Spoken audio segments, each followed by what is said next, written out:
Today we continue with Cabin Fever, Patient Zero. Although this film still inherits the bloody style of the first two, there is not much connection in the storyline. As the virus spiraled out of control and spread globally, professional epidemic prevention teams were established worldwide. On a small island in the northern United States, epidemic prevention personnel discovered a mining crew. All the miners in the crew were infected and dead, leaving only a man named Porter alive. Simultaneously, he is also the only asymptomatic carrier discovered globally. To extract antibodies from him to make a vaccine, the team urgently summoned the virus expert Dr. Edwards overnight. However, the research on antibodies lasted for several weeks, yet they still made no progress whatsoever. But this isn't because Dr. Edwards lacks ability. It's because Porter, as Patient Zero, has consistently refused to cooperate. He only wants to know if his family back home is safe. The intern Camilla deeply sympathizes with this man being treated like a lab rat and wants to counsel him through conversation, yet this makes Porter even more resistant.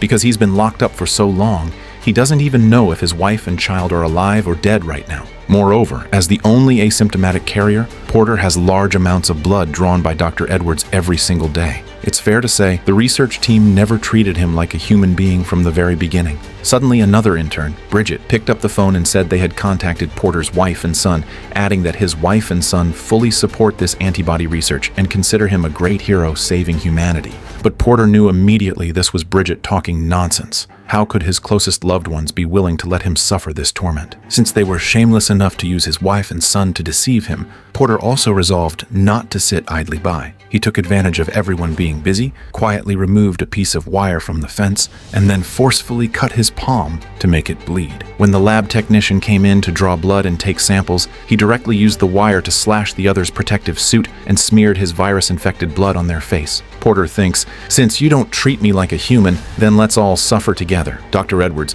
seeing the scene before him about to spiral out of control, raised a shotgun ready to pull the trigger. But remembering Porter is currently the only person with antibodies, he absolutely must spare his life for now, no matter what. However, Dr. Edwards' obsession with developing a vaccine was never about saving humanity. It was always about the vaccine royalties and the medical prize. Therefore, Dr. Edwards could only temporarily spare Porter's life and locked the infected lab technician together with Porter in the isolation room.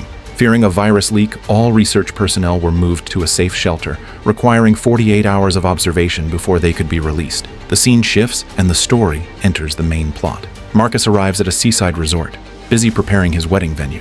He specifically called his best friend Dobbs, as well as his good buddy Josh and Josh's girlfriend Penny. At this moment, Marcus's fiancée Katia's family, valuing their only precious daughter highly, arrived early dressed in their finest to discuss tomorrow's wedding together. Katia's father, Mr. Arias, is one of the top real estate tycoons locally. It's safe to say that as soon as Marcus gets married, he can achieve success. Unexpectedly, at such an important pre-wedding occasion, Josh and his group showed up wearing nothing but shorts and tank tops to look around. This made Marcus, already perceived as a gold digger, feel even more humiliated in front of Katia's family. Seeing Josh's sloppy appearance, Marcus quickly found an excuse to take them out shopping.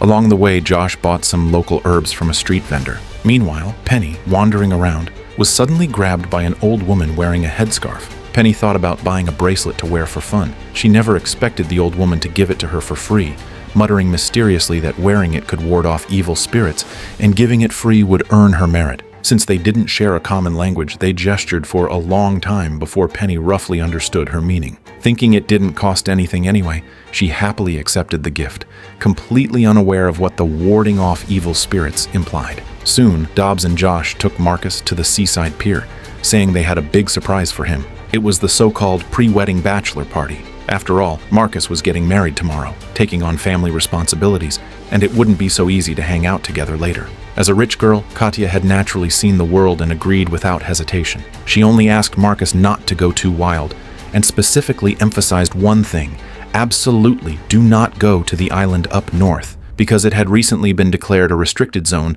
strictly prohibiting anyone nearby from approaching. Yet, barely 5 minutes after she said this, these geniuses took a yacht straight toward the island. During the trip, Josh pulled out his wedding gift, an oversized silicone sex toy. Penny gave him a necklace pendant shaped like a streetlight. This pendant symbolized their childhood friendship. Turns out they grew up together as childhood sweethearts, often dreaming about the future under a streetlight after school. If Penny's family hadn't demanded such a high dowry, they might not have broken up so helplessly. Now Penny was Josh's girlfriend. Just thinking about this made Marcus feel a bit regretful. Actually, Penny still liked Marcus all these years, and the reason she dated Josh was just to stay near Marcus. Then, Penny hinted to Marcus that she wanted to get intimate with him. However, Marcus was relatively sober at that moment. After all, his future father-in-law was incredibly wealthy, and he didn't want to ruin his future prospects over a moment of stupidity. To ensure tomorrow's wedding went off without a hitch, Marcus quickly got up and walked out of the cabin. By now, the yacht was getting closer to the island, but they soon noticed something strange. The supposedly deserted island now had a building on it, for no apparent reason. The captain quickly sensed their concern. Wanting to earn more for the round trip, he told them people did live there before, but they had all moved away years ago. The truth, however, was something the captain didn't actually know. He then added that he would come pick them up at first light tomorrow, definitely not delaying Marcus's wedding. Soon the yacht docked successfully, and they took a small dinghy to the beach. As soon as they landed, Josh pulled Penny to go diving and catch fish. The remaining Marcus and Dobbs were responsible for setting up the tent. They were business partners, but after struggling together for so many years, not only did they not make money, they actually lost a lot. Fortunately, Marcus cut his losses in time by marrying into wealth, leaving Dobbs alone worrying about the company's utility bills. Even so, he still congratulated Marcus on his wedding tomorrow. Meanwhile, Josh, who was diving, couldn't wait to catch fish because he had researched before coming to the island, claiming the nearby waters were teeming with fish.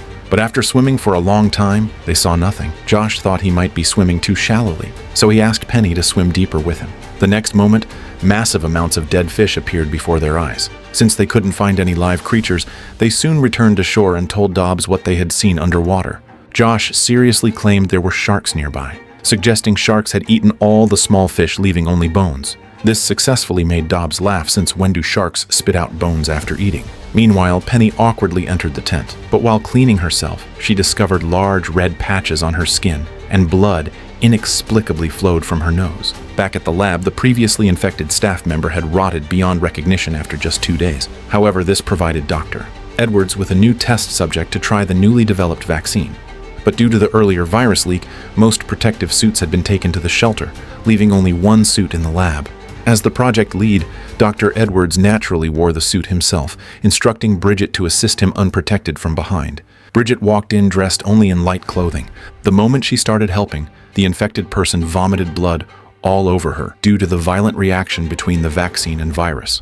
Bridget rushed out of isolation and washed herself with concentrated disinfectant, but against such a deadly virus, that clearly wasn't going to help. Penny called her boyfriend over due to her symptoms, but seeing her rashes, Josh dismissed it as simple skin allergies, never connecting it to the dead fish. Soon, Penny discovered identical rashes on Josh's legs. Still, Josh didn't realize how serious the situation was. He thought it might be caused by the local herbs they had bought, and told Penny the plants were a new variety, and it was normal to have side effects the first time. To ease Penny's anxiety, he suggested getting intimate in the tent. Marcus and Dobbs were gathering firewood on the mountain. While collecting wood, they talked about Penny. Marcus openly told Dobbs he'd once been intimate with Penny, but that was before meeting his fiancée, and since Josh didn't know, their friendship remained intact. Dobbs found this hard to believe, but agreed to keep the secret. In the tent, Josh and Penny finished foreplay and were ready to get to the main event. Suddenly, Josh tasted a foul metallic flavor. Penny screamed in pain, then uncontrollably vomited blood all over Josh. Terrified, Josh fled the tent and ran straight into Marcus and Dobbs, who were returning from collecting firewood. Seeing Penny's critical state, they ended the bachelor night. But when Marcus radioed for help, the device malfunctioned due to interference. They had planned to wait until the captain returned the next day, but with Penny's symptoms worsening, they decided they couldn't just sit and do nothing. They figured they might find painkillers or something useful in that house they had seen earlier to help Penny make it through the night. After a quick discussion, they decided Josh would stay behind while Marcus and Dobbs went to the house. Though a dim yellow light hung at the door, the house looked long abandoned. They called out at the door for a while, confirming no one was inside. Strangely, the door was locked from the inside. Fortunately, there was a slightly open window on the side of the house. Desperate to find medicine quickly, they climbed in without a second thought. But just as they were searching around, the window behind them slammed shut and locked itself in the wind. They were trapped inside just like that. Luckily, Marcus spotted a map on the wall, which should show the emergency exit for this place. To steady his nerves, Marcus grabbed an axe from a table to use for self-defense. Meanwhile, Josh outside lost contact with Marcus and the others. Perhaps some kind of signal jamming device was installed around the house. Just as Josh didn't know what to do, Dr. Edwards' voice suddenly crackled through the radio. Dr. Edwards claimed to be a doctor and pretentiously asked Josh if he needed help. Hearing this, Josh reacted like a drowning man grasping a rope. He urgently described Penny's condition truthfully, but Dr. Edwards stated he was currently in a base on the island, and due to extremely strict management there, going out during curfew hours was absolutely forbidden. He then told Josh it would be best to bring the patient to him. If that was truly impossible, Josh could come alone instead, because he happened to have 2 doses of the vaccine on hand. Taking them back to administer to the patient should be able to cure her. Josh easily believed Dr. Edwards' words. He entered the tent and tried to pull Penny for treatment, but with just a slight tug, he ripped the skin right off Penny's arm. With no other choice, Josh went to find Dr. Edwards alone. Meanwhile, inside the house, Marcus and Dobbs followed the stairs and discovered a medical laboratory. Here they found no useful medicine, only large pools of blood on the floor. The lab equipment was in complete disarray, with dead rats everywhere. As they tried to make sense of the scene, heavy footsteps echoed outside, prompting Marcus to raise his axe in alert. Yet when he pushed the door open bravely, he saw no one. Just as they relaxed, a severely rotting man appeared behind them. He was the base security guard, infected beyond recognition, but still performing his duty. His duty was to prevent anyone from taking the virus outside the base. As the guard prepared to pull the trigger,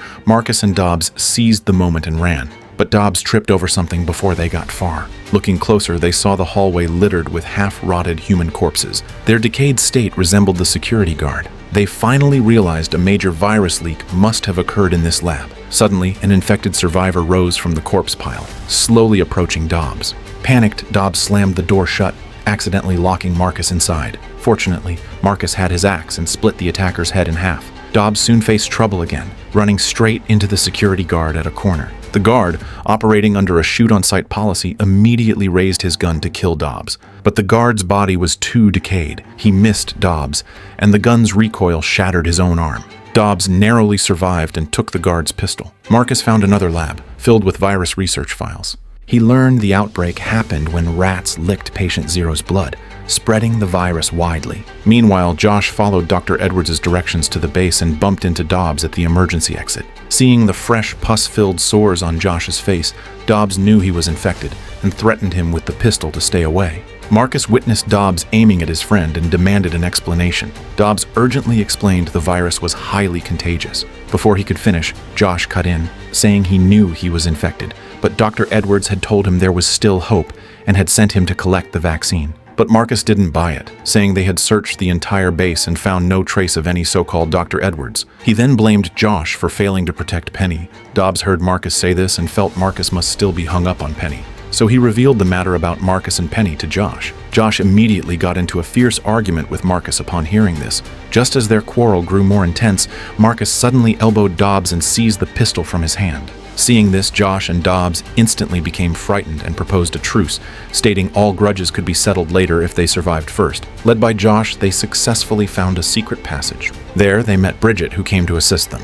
Learning the 3 came for the vaccine, Bridget turned to take them to Dr. Edwards. But Camilla abruptly stopped them. Camilla exposed Bridget's motive on the spot, stating Bridget wanted to bring them to Dr. Edwards solely to gain more test subjects, and the vaccine Dr. Edwards held was merely an unfinished product. Cornered, Bridget confessed the truth to them, but she insisted those vaccines still had some effect, noting at least she hadn't rotted away like others. Adopting a nothing-left-to-lose mindset, they decided to confront Dr. Edwards anyway, since Marcus had the pistol for protection. However, upon meeting, Dr. Edwards claimed he didn't know any Josh and emphasized the lab's strictly prohibited external contact. Patient Zero Porter couldn't stay silent, revealing he'd seen a walkie-talkie on Dr. Edwards' belt. He was luring them in to kill them and escape using their boat. With each of the 4 people in the lab telling a different story, Marcus and the others had no idea who to trust anymore. Marcus simply took the pistol from Dr. Edwards and declared he would now take full command. He first sent the infected Josh and Bridget back to camp to care for Penny. Dobbs was tasked with restraining Dr. Edwards. He, Porter, and Camilla would activate the base's self-destruct system. Regarding the vaccine, they'd address it only if they survived. Meanwhile, Bridget had already arrived near the camp with Josh. However, when she spotted the small boat by the shore, she immediately picked up a wooden club and knocked Josh unconscious, then planned to escape alone using the boat. Meanwhile, Dr. Edwards was, of course, up to no good. He told Dobbs that the wound on his arm was definitely infected, and if not treated in time, the virus would soon spread throughout his body. Dobbs, being a coward who feared death, was terrified by Dr. Edwards' threat and wanted him to treat the wound. The very next moment, he was struck hard by a punch from Dr. Edwards. "To ensure nothing went wrong, Doctor." Edwards picked up a gun and pulled the trigger, aiming at Dobbs's head. The only ones truly cooperating were Marcus, Porter, and Camilla. Led by Camilla, they successfully activated the mechanism and then prepared to head to the shore camp to regroup. At this moment, Bridget also reached the small boat, but the noise she made caught Penny's attention. Seeing a stranger trying to steal the boat, Penny quickly got into a scuffle with her. Since they were both infected with the virus, after just a few exchanges of blows, chunks of their flesh and hair were already torn off and scattered on the ground. Fortunately, Penny gained the upper hand and smashed Bridget to pieces with that oversized silicone toy. Soon after, Marcus and the others arrived near the camp. They first saw Dobbs's body, and then they spotted Josh's body. Marcus immediately understood what had happened, his eyes turning fierce with determination to kill Dr. Edwards himself. Unexpectedly, as soon as they returned to the camp, he was ambushed by Dr. Edwards, who grabbed a shotgun intending to kill Marcus, but the bullet only grazed Marcus's scalp. Dr. Edwards tried to get Camilla to leave with him on the boat, saying that following him to develop the vaccine would guarantee a bright future. But Dr. Edwards had forgotten there was still Porter. Just like that, he was shot dead by Porter. At the same time, the base detonated. Luckily, the captain kept his promise, arriving at the shore before dawn and successfully bringing the 3 survivors aboard the ship. Once everyone had calmed down, Porter brought them 2 bottles of water, then shut the cabin door with a sinister look on his face. Camilla and Marcus inside the cabin didn't think much of it and drank the water Porter brought in big gulps. Suddenly, a gunshot rang out from outside. It was Porter shooting the captain dead, and the water they had just drunk had been injected with the virus. Porter completely disabled the ship's engine, then escaped alone on the small boat, leaving Camilla and Marcus on the large ship to their fate. The conclusion of the film laid bare the motives for the reversal.